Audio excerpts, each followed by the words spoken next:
Hi everyone, Bernard here. I hope you're all well and staying safe, and welcome to my film and TV channel. And today we have a British film to look at today. We have it's a remake. It's been done many times on stage, this one. So yeah, we've got a lot to compare with, so we'll see how it compares, eh? So we're going to look at a British fantasy comedy today, and it's called Blithe Spirits. Please, if you're new to this channel, push that subscribe button, push the bell notification so you know these vlogs are coming out. And if you do check my playlist, you will also notice vlogs on my football team, Manchester City. I do City past stuff, which is history stuff, and City present quizzes, etc, etc. As I do the movie quizzes and TV drama reviews as well. So please, if you're interested in the football side of it, or you know anyone who might be, please point them in my direction. That'd be wonderful. And if you could get them to sub, that'd be fantastic. Anyway, we're not looking at footy today. We're looking at films, aren't we? So we're going to have a look at Blithe Spirit. Yeah, 2020 Blithe Spirit, 1 hour and 35 minutes, which is not a bad time. You can knock 7 or 8 minutes off for the credits, etc. So that's okay. It's not too burgeoning with the time. It's directed by Edward Hall and stars Dan Stevens, Leslie Mann, Isla Fisher, Judi Dench, Amelia Fox, Julian Rhind-Tutt, Adel Ray, Michael Dotrice and Amy Fionn Edwards. So quite a good cast. And yeah, the acting's okay in this. It's not too bad at all. I can't really say there's anyone lets the side down, if you like. And of course the film is based on the Noel Coward play and of the same name, which actually released in 1941, I assume on Broadway at the time. Adapted for the screen by Nick Moorcroft, Meg Leonard and Piers Ashworth. Of course, it didn't take long for the film to actually appear, did it? There was a movie in 1945 directed by the very well-known and famous David Lean, directed it, and it starred the wonderful, fantastic Rex Harrison, Constance Cummings, Kay Hammond, and the superb, fantastic, what an actress, Margaret Rutherford. They were called actresses in those days, so I'll call her an actress, Margaret Rutherford. Absolutely fantastic. Actually won an Oscar for Best Effects, special effects, which, yeah, if you go back and watch it, or even if you watch a couple of the trailers, you'll probably see why. Internet Movie Database, that's got a 7.1 out of 10 rating, so that's quite a healthy rating for that sort of film from that era, and it is one of the sort of classics. We've had countless stage productions, obviously, ever since, and even up to now. I think we still get stage adaptations of it, so you can still catch that at theatres as and when they open, or if they're open. It's scheduled to be released in cinema and on the Sky Cinema channels in the United Kingdom on the 15th of January 2021 by Sky. So obviously check your territories, but it'll be round about that date. What's it about? Well, a spiritualist medium holds a seance for a writer suffering from writer's block, but accidentally summons the spirits of his deceased first wife, which leads to an increasingly complex love triangle with his current wife of 5 years. Yeah, interesting. We've no Rotten Tomatoes or anything as I'm doing this, but we have an Internet Movie Database user rating based on 86 scores that have been left. Just below the magic 6, 5.9 out of 10, which is such a shame. Didn't put me off anyway, because obviously anything over 5 I think is always worth a watch. One of the comments, I'll give you a couple of comments, one positive, one bit more negative. 9 out of 10 from Girly Style on the 18th of December. She headed it, very funny satire with Judi Dench on fire.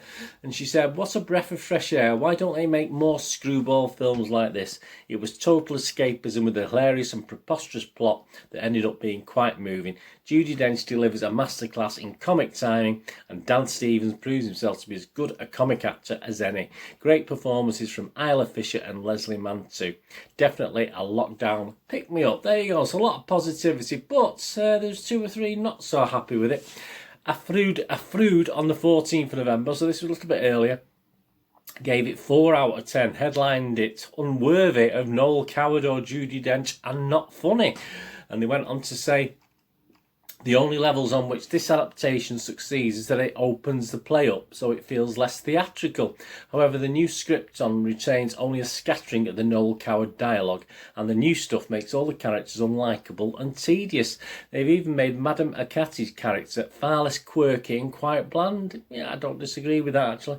Can't imagine who the makers think this will appeal to. Traditional Coward fans will hate it, and it has nothing to recommend it to anyone else. There you go. Very interesting. So two very diverse comments there, wasn't there? Bernard's thoughts. Yeah, I mean, I'll be absolutely 100% honest with you. I mean, the original with Rex Harrison, Margaret Rutherford, etc., etc., was one of my favourite sort of lighter ghost films that when I was a kid, when I was younger, when I used to watch films all my life, and that's it. It really appealed to me. I mean, for me, both Rex Harrison and Rutherford were always watchable in anything they did, to be honest with you. But yeah, especially in this, I mean, Rutherford is. I mean, if you're not familiar, I mean, you must have watched Margaret Rutherford in many things, but she's just a legend. I could watch her films no matter what they were. For a long time. Judi Dench sadly is given this sort of role, this Rutherford role to do, and she doesn't really have the quirkiness. It's not particularly her fault. Obviously, it's the script she's working with. Perhaps she could have put a little bit of her own stamp on it. I'm not too sure, but yeah, someone did say it was a little bit bland before, didn't they? And she just sort of, I do love Judi Dench, but she just doesn't, she doesn't compare, unfortunately. But again, as I said, it's probably not her fault, but it's just how it is.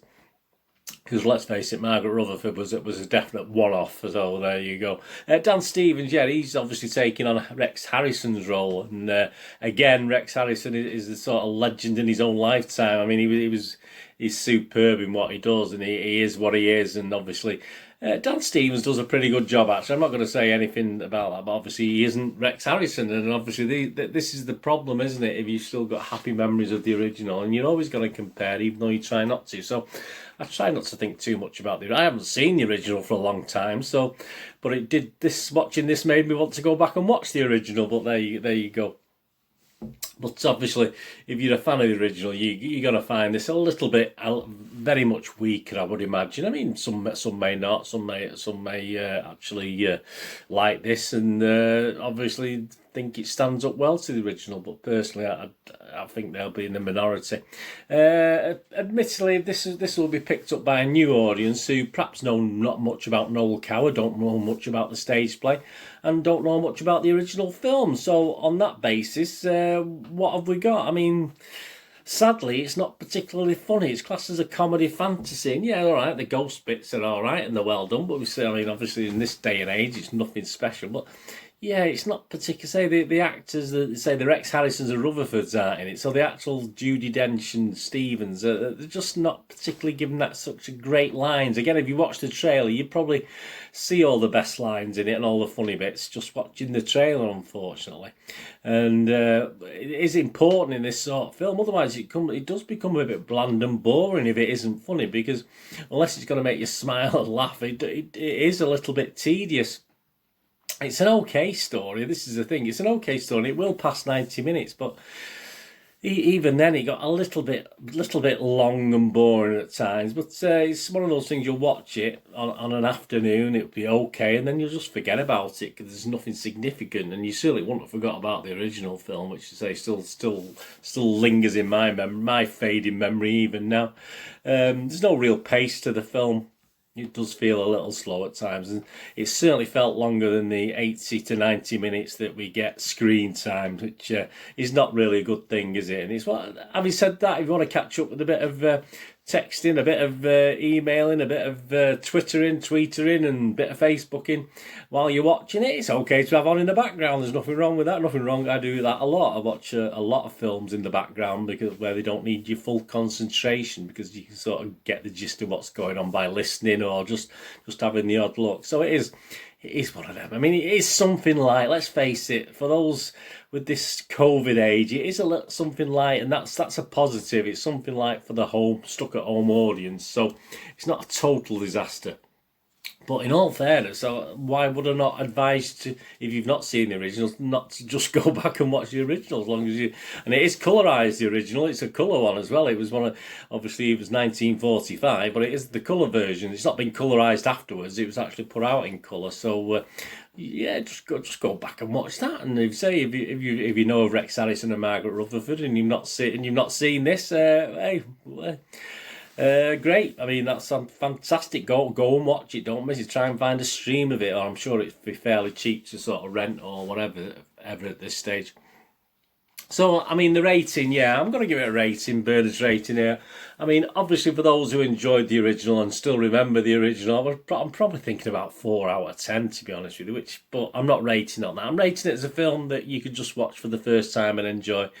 So, for anyone who didn't really know much about it, I'm going to give it 5.5 out of 10, which is my sort of sit on the fence. I won't put you off watching it because it's okay. I mean, it has its moments and it's not a total disaster. So I'm going to give it my sit on the fence 5.5 out of 10 for Blithe Spirit. And if I watch the other one, I will go back and watch the other one now. But yeah, I think 7.1 out of 10 is probably about right. I don't think it'd be much different to that if I went back and watched it, which I probably will do now, having seen this. I know it sounds a bit daft, but that's what I like to do. I think I want to go and watch Margaret Rutherford and Rex Harrison. The poster, yeah, it's alright, isn't there? There's nothing wrong with the poster. It's the actors. If you like the actors, if you like Dan Stevens and you like Judi Dench, etc., etc.